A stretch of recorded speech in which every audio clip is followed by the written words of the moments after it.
Look, we were dealing last time with, we've dealt with the basic epistemological foundation, haven't we? Sorry, you're not here.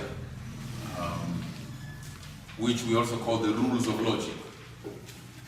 And we were dealing with the law of non-contradiction, also simply called the law of contradiction. A cannot be non-A at the same time and in the same relationship. But A can be A and non-A at the same time, so long as it's not in the same relationship. And then we're dealing with the law of cause and effect, which is called the law of causality. The law of cause and effect, that every effect has a cause. Now, not everything has a cause. I told you there was a Scottish philosopher called David Hume who made a mistake in thinking that everything has a cause. And therefore he said, if we are to follow that logic, then we've got to ask who caused God or what caused God. But the law of causality does not say everything has a cause. It only says every effect. So if it's an effect, then it has a cause. But God is not an effect. God, as I said, has the power of being in and of himself. He doesn't need to come to being because he possesses the power of being. The third rule of logic, or the third basic epistemological foundation, we described as what? The basic reliability of sense perception. We said our senses can basically be relied upon. Now, can they be relied upon 100%? No. But basically, largely, we can rely on it. Life isn't an illusion. The things we see are actually there. Then we talked about the analogical use of language as the fourth rule of logic, or the fourth epistemological foundation. That in fact, even though some theologians describe God as wholly other, totally different, that is not technically true. Because there are some things we share with God, and that is the basis of that which we call communicable attributes. How are some attributes in God communicable to us if there is nothing that connects us with God? And we said principally there are two. One, the very idea that we are made in the image of God, Genesis 1:26. Secondly, in Genesis 2:7, verse 7, Genesis 2:7, that what animates us, the life within us, is as a result of the direct breathing of the breath of God. And so there are points of contact between us and God, and so we can speak about God in human terms. And I reminded you of your hermeneutics. You've got those two terminologies, anthropomorphical language and anthropopathical language. Speaking of God as if he has a human form, speaking of God as if he has human feelings. Are we justified in doing that? Yes. What's the justification? There are points of contact between us and God. What's the base of those points of contact? Genesis 1:26, the image and likeness of God. Genesis 2:7, the breath of God in us. So we share things in God validly in that way. Right. Once we moved from that, we went into the great apologetic subjects. So we moved the great subjects of apologia. Those subjects which we have to defend. Chief among them, the existence of God. You could call that theism. I gave you 5, didn't I? Theism, the existence of God, the belief in God. 2, the doctrine of the Trinity, the truthfulness of it. 3, the person, nature of Jesus Christ. 4, truthfulness and reliability of the Bible. And here we will talk about theories of translation, which you should have done in your hermeneutics certificate, but we move that forward to this one. Theories of translation, why we have different translations of the Bible and so on and so forth, and why the Bible does not contradict itself. The doctrine of biblical inerrancy. Are you there? Super. Number 5, which was number 5? Great apologetic subject. Huh? No, I've said that. It's number 4. Huh? The exclusivity of the Christian religion. That's right. So you took notes. Wonderful. And you answer that even when the rest were here could not answer. Shame on them. Shame on you and your people.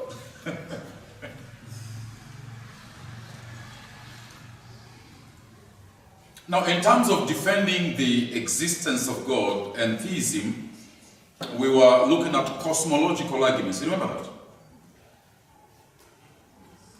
Right. Cosmological arguments.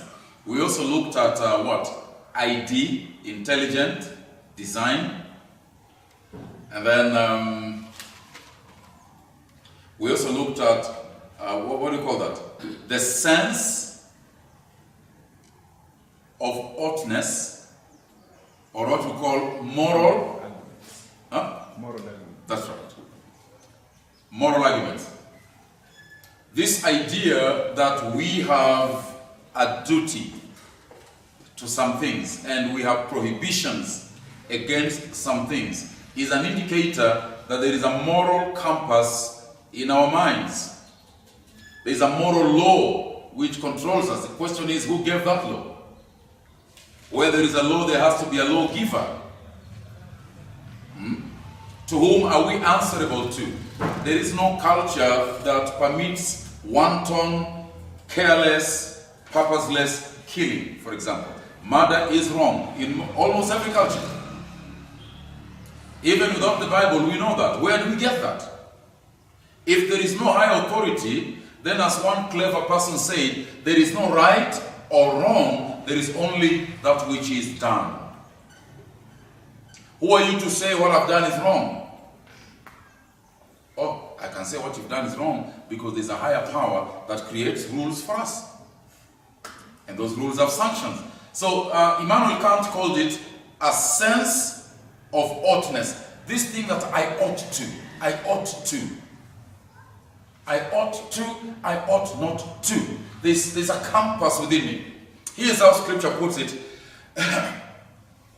in Romans chapter 2, verses 14 and 15. Romans 2, verses 14 and verses 15. It says, the Gentiles, even without the law of God, without the Bible, without God's commandments, the Gentiles do by nature, by instinct you could say, those things that are in the law. And Paul interprets that situation for us. He says, what does that mean therefore? It means that the law of God is written in their hearts.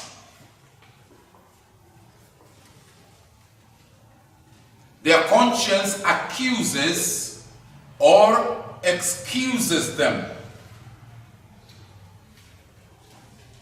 So whereas the scientist and the philosopher struggles to understand where we get that sense of oughtness, that moral responsibility, we Christians, we Bible readers, do know exactly where it comes from. It comes to us from that branch of revelation which we have frequently called general revelation. We sometimes call it natural revelation, but there is a technical distinction between the two actually. But that's not the subject for today. General revelation. And in terms of general revelation, you in your theology, in your doctrine of scripture, divided that in two categories. One, you've got immediate general revelation. By the way, I'm writing a book now in Swahili on the doctrine of scripture. And this is a point I'm arguing. I think I gave this maybe last month. But this idea that there is these two branches of revelation. God has brought his knowledge, God has brought his law to us in general revelation, But in general revelation, there are two kinds. One, immediate. Immediate means not mediated. Doesn't pass through anything. Not immediate in the sense of haraka, quickly. No, that's not the English word. The prefix I am usually negates the next word. Perfect, very perfect. Imperfect, not perfect. Material, tangible. Immaterial, not tangible. Mediate, going through something. Immediate, not going through something, right? So general revelation in its immediate sense is deposited directly onto the heart and onto the mind of the human. That's the subject of Romans 2, verse 14 and 15. We have such a law written in our hearts. We know something is wrong even without the Bible. There's a conscience in us telling us, you've done wrong. You're not going well here. Immediate revelation is a branch of general revelation. Then you've got mediate general revelation. This is the revelation that comes to us through a medium. A medium. And the medium could be the trees we see, the mountain grandeur that's out there, creation and stuff like that. So, for example, in Paul, in Romans 1, verse 19, verse 20 and 21, says the things that may be known about God have been revealed to us through the things that are created. He's referring to mediate general revelation. Okay? We see something about God through creation, through something. That something stands between me and God in the middle, medium, so that I know something about God through this thing. Immediate, that's directly deposited in me. So whereas the philosopher struggles to place, or rather to trace the origin of that which they call the sense of oughtness, the moral responsibility, we Christians have an answer. God has put it in us through immediate revelation.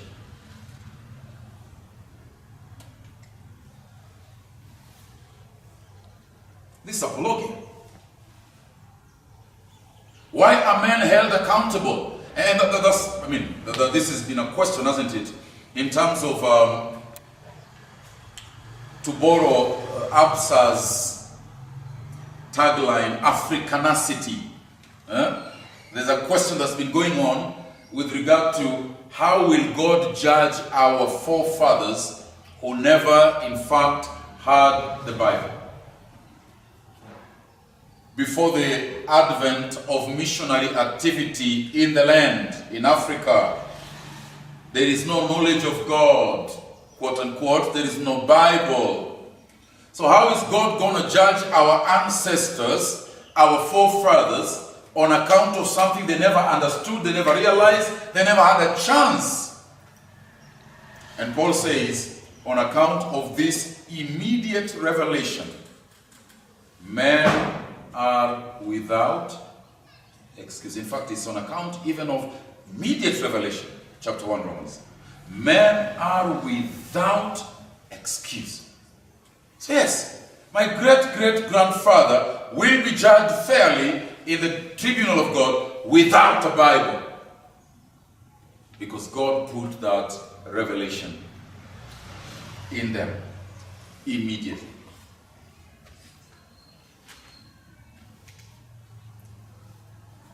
So there is a lot to be said, and I'm going to give you readings. I believe next week when you come there will be a file ready. I know I've said that several times, I haven't done it. There will be a lot to read. Even something that is called teleological arguments. Teleological. From the Greek word telos, which means purpose. Telos, purpose. Purpose. There is a purpose. There is a design. Okay? So you've got cosmological arguments, teleological arguments in which ID, intelligent design, somehow falls in there. And then you've got the moral arguments as the three great arguments for theism. Now, if you go reading much, you will find even greater arguments there. And I'm not going to spoon feed you those. Can I tell you again? How you learn is not that a teacher rams everything down your throat. Is that I introduce you to something, you get an interest, you study it, right? In terms of cosmological arguments, there is something called Kalam cosmological argument. Kalam. K-A-L-A-M. Kalam cosmological arguments. And it's supposed to have originated with the Arab Muslims. It's been embraced by some classical apologists with regard to how the world came to be. Kalam cosmological argument. You can read about all this. So really, we can defend theism, the belief in God, from a number of things, really. But I'll tell you what, you can also do that through the evidentiary approach. I mean, you remember that? We talked about the evidentiary approach in terms of archaeology. Remember that? Oh dear. You're looking at me as if I'm in another world. I'm not. I'm in this world of yours. This very world of yours is the one I'm in. Now, I think the other great apologetic subject would have to be the nature of God. Well, the first is theism, that is a defense of the existence of God. This second one has to do with who is God then? The nature of God. Now, you do understand, and this is fascinating actually. I can spend a lot of time discussing this because it excites me actually, and that's my danger here.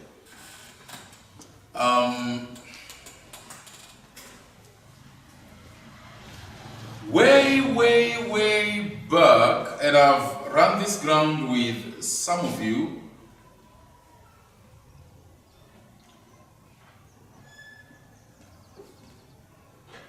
Back in the Greek philosophical, cultural, even theological constructs,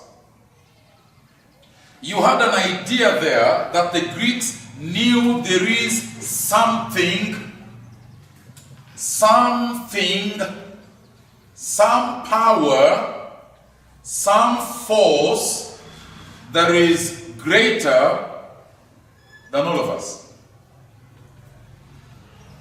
And that in Greek thinking, Greek philosophy, that something, that power, that force was somehow, they didn't know how, but somehow responsible for the existence of reality as we experience it.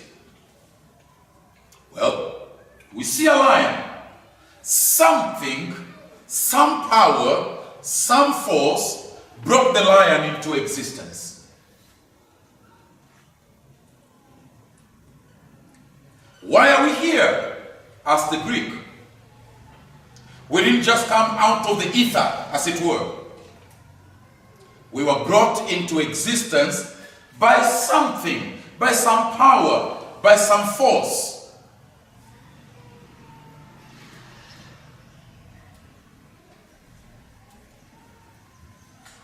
Watch carefully what I'm going to say now, because this is so important. So in the ancient world, in the Greek world, dominated by Greek philosophy, you had variations of the explanation of this power, of this force, of this thing that stands above us, even transcendent above us. One of the explanations was what today, I think, New Age is calling the universe.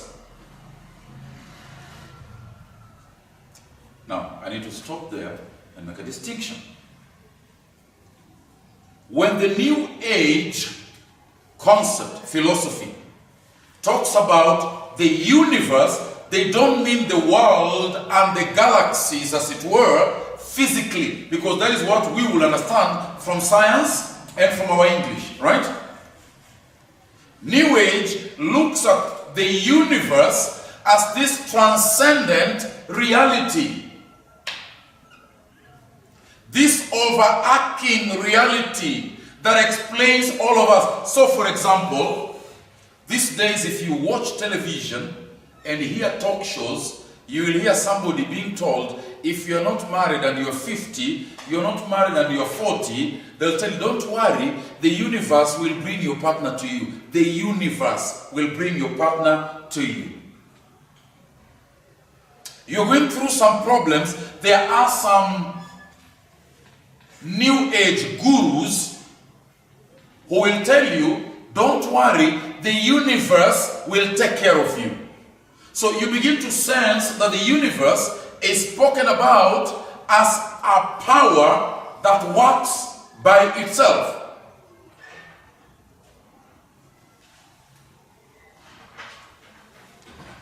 Now that is an attempt to explain that reality that sits outside of us, all right? That thing, that force, that power that is responsible for how we are and how we operate. Now, in terms of Greek thinking, there was something else that developed, and it is something that today we call pantheism. Pantheism. Pantheism. P-A-N-T-H-E-I-S-M.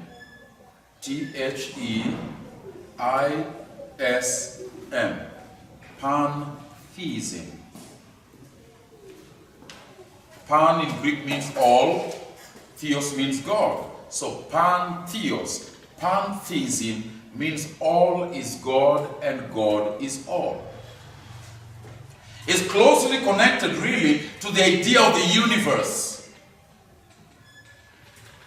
We together, this palpitating energy, pulsating I should say, it's an energy.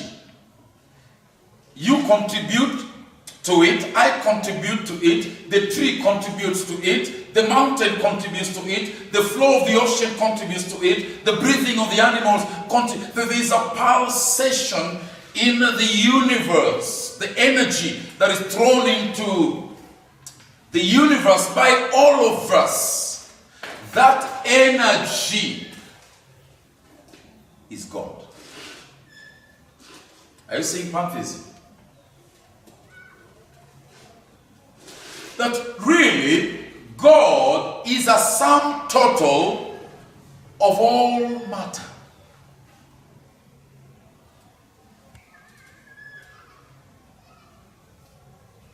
That's pantheism. God is a sum total of all matter.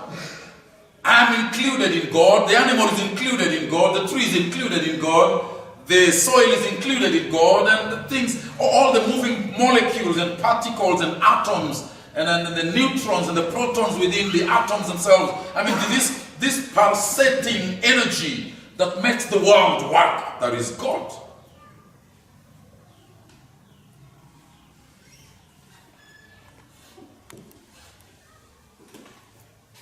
Now, that is another attempt at explaining this higher power, this energy, this force.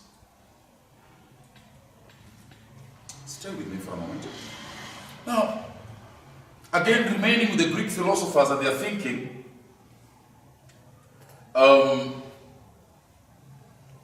some of them began to think of this God, this higher power, this force, as simply a collection of our some conscience. a total of our consciousness, a total of our thoughts. But it is not just our thoughts in the sense of I'm thinking of a refrigerator, but thought in the sense of my consciousness of existence. I'm aware that I live. I'm aware that I'm alive. Wilfred is aware that he's alive. The other person in Uganda is aware they're alive. In the USA, they're aware that they're alive. That consciousness, that thoughtfulness, that is God. All right? We express something of God. It's funny.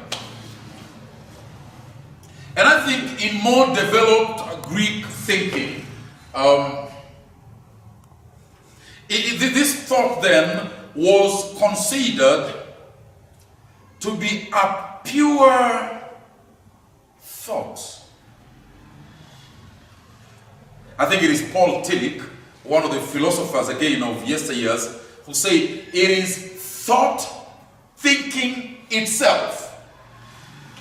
Thought thinking itself. Don't worry about it. I know it's difficult. Let's keep with it. I told you that the trick is at least learning how to think a little more. That's all. Thought thinking itself. Because God cannot think of anything bigger than himself. Anything better, perfect, glorious, bigger than himself. So it is God thinking God. And the Greeks would call this the Logos. Logos.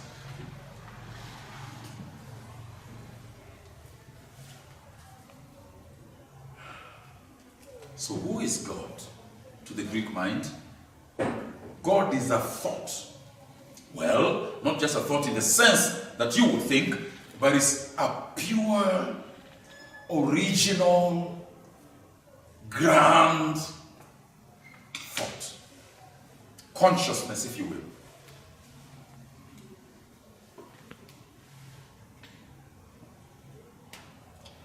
Let's change the way we refer to that.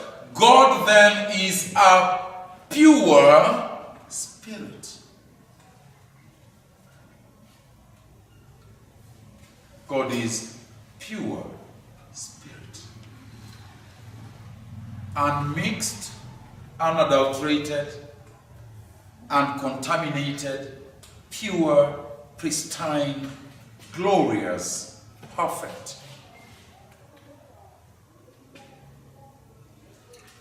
Now, Paul, the apostle, goes through the city of Athens, does he not? We're in Acts chapter 17. He goes through the city of Athens and he encounters something that is rather bizarre. Well, you could say, interesting. And when he walks around the streets of Athens, he sees altars, and on those altars, there are inscriptions written to the unknown God. Well, who is this unknown God? They do not know him. They have an idea that there is something, some power, some force that sits outside of us, but we are not quite sure what it is. So they say, to the unknown God. And Paul, he begins to engage them in a rather interesting conversation. And Paul says, the God whom you worship as unknown, I want to show you today. You have until today thought of him as a pure thought, thinking itself, as nothing more than our consciousness, a force, a power that sits outside of us. But today, I want to show you who that God is. And you do know then that in verse 24, he tells them that God made the heavens and the earth. Now he tells them the creation, you see, that God was outside of that creation. He couldn't be part of the creation, because if he's part of the creation, he cannot create. That God, verse 24:17, made the heavens and the earth. So, Greeks, you have to understand that God is apart, different from the creation. And that to the Greek mind was something that is big. That immediately put to rest the idea of pantheism. All is not God and God is not all, because God sits outside of his creation. And Paul continues to say that that God cannot live in a temple made by human hands. And then Paul now, in characteristic intellectual fashion, Paul points to their own philosophers, also called poets. And he said, even as your own philosophers say, even as your own poets have said, in him we live. Now this is verse 28. In him we live and we move and we have our being. In that God I'm talking to you about. Now stop for a moment and consider what I'm going to tell you next. You know, when you read the Gospel of John, and I've told you this before, when you read the Gospel of John chapter 1 and verse 1, John makes a startling comment. Because John is simply using the Greek of his day, to be particular, Koine Greek, the simpler street language of the Greeks. And he says NRK in the beginning, and we could take time to talk about the NRK principle. This idea, what John is saying here, is the same thing that Moses wrote in Genesis 1:1. In the beginning, NRK, chiefly the first existence, the ground of being from which everything came out. Behind him, there's nothing else. NRK. In the beginning, in that first principle, in that beginning of all things, in the Alpha is the other Greek reference.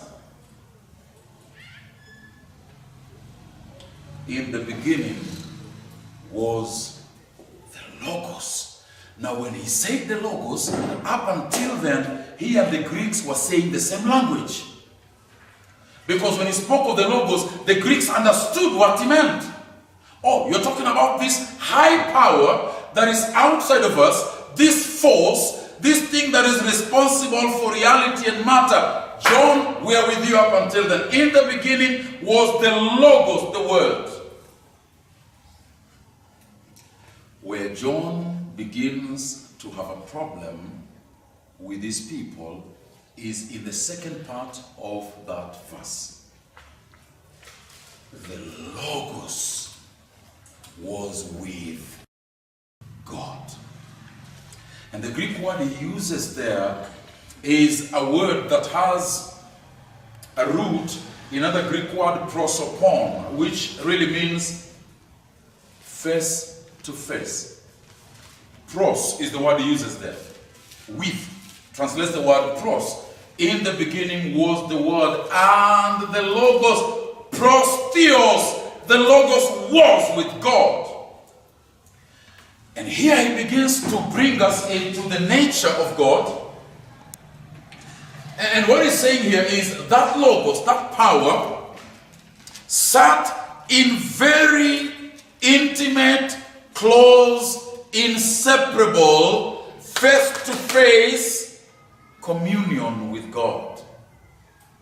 Now begin to understand there is more than one entity in what John is talking about here. Can you see it?